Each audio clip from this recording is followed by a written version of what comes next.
Kinten kieu supaya tidak terlalu bertolak belakang dengan kultur atau dalam rangka memperingati Isra Mi'raj Nabi besar Muhammad SAW, Padepokan Poskap Sapu Jagat Pasar Rebo Sukabumi menggelar kegiatan yang dihadiri oleh para pengurus serta anggota Sapu Jagat. Kurang lebih 1.000 orang anggota dan pengurus berkumpul mengikuti acara tersebut.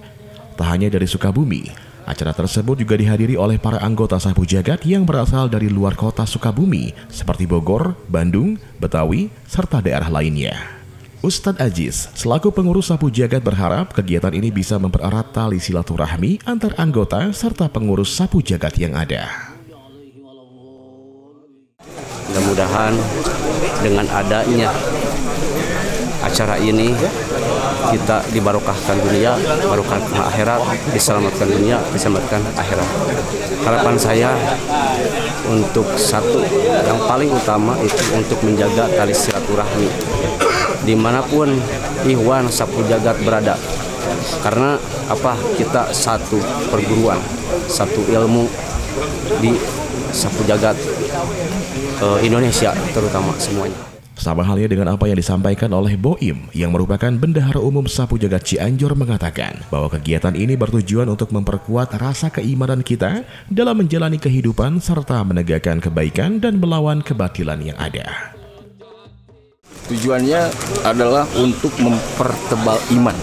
Ya, jadi Sapu Jagat dengan dua kata, sapu itu adalah ikatan, simbol, jagat adalah itu alam, atau yang bisa disebut dengan kolbu, jadi pembersih kolbu.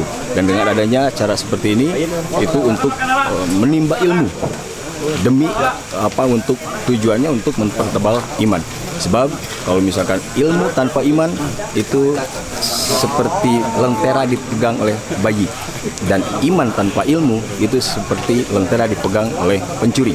Jadi sama-sama berbahaya. Artinya kalau dua hal ini hilang itu berbahaya. Jadi kita imbangi dengan adanya acara seperti ini, insya Allah maka kita memiliki ilmu dan iman kita semakin kuat.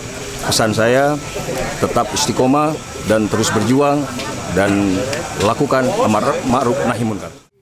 Kegiatan Isra Mi'raj yang merupakan kegiatan rutinan tahunan yang dilakukan oleh Poskap Sapu Jagat Pasar Rebo Sukabumi tersebut ditutup dengan bertawasul untuk saling mendoakan dan mengharapkan syafaat dari tauladan Nabi besar Baginda Muhammad SAW. Dari Sukabumi, tim liputan MGS TV melaporkan.